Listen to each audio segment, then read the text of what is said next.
Professor, are you surprised that in the global climate risk index presented today by Germanwatch, 2 out of 3 of the most affected countries by extreme weather events are Central American countries, Honduras the first one and Nicaragua the third one? No, I'm not surprised. I think, the Central American countries happen to be amongst the most vulnerable to the impacts of climate change, and that's what the risk index has proven. Unfortunately, they don't belong to any of the vulnerable country groupings in the negotiations, so maybe we should look at that again.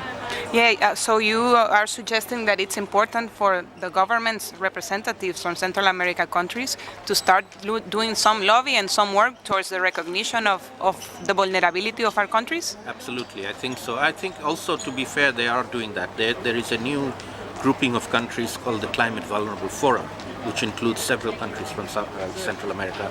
I'm certain about Costa Rica, but I don't know the other countries. And that's an open group forum where countries who feel that they are vulnerable can join in and then work together with the others. It's not a negotiating bloc. It's much more about sharing what they're doing, learning from each other, good practices. It's about practical forum rather than a negotiating. So this is a good way also of saying that these countries should get involved in national adaptation planning process. Could you tell us a little bit more about that?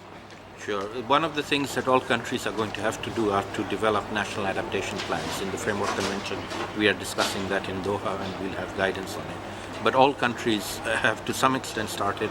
Those that haven't started will need to start looking at the vulnerabilities in the country, developing national adaptation plans, and finally integrating those national adaptation plans into national planning more generally. Thank you very much.